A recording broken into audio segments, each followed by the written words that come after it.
Hello everyone, আমরা আগের দিন এসেছি বাতনালের বাড়িতে। সে কারণে সকালে ঘুম থেকে উঠে মা আর আমি গিয়েছিলাম আমাদের বাড়িতে একবার।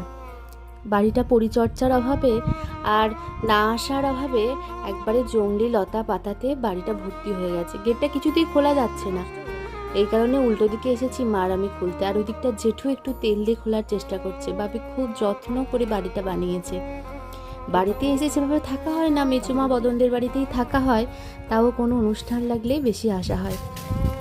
বাড়িটা যখন খুলছে তখন আরও বেশি মাপির কথা মনে পড়ছে। বাপি খুব যত্ন করে বানিয়েছে। কোনো অনুষ্ঠান লাগলে মা, আমি আর বাপি আসি করেই ঢুকে পড়ো মা। এই যে দুটো রুম দেখছো, এই দুটো রুম আমাদের রুম। কত জঙ্গল লতা পাতাতে ভর্তি হয়ে গেছে চারিদিকটা। পরিষ্কার হয় না তো সেভাবে, আর আসা হয় না, তাই সেভাবে পরিষ্কারও হয় না।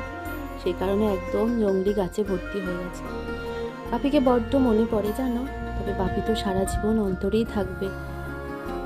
আবার কোনো একদিন দেখা হবে তোমার সঙ্গে।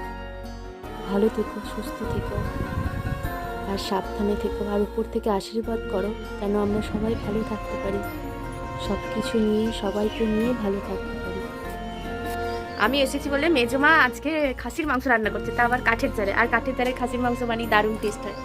এই যে দেখাচ্ছি,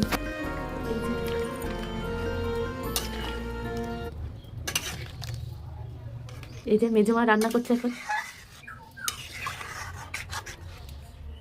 তাহলে আজকের ভিডিও এখানেই শেষ করি। দেখা হবে অন্য একটা ভিডিওর সঙ্গে।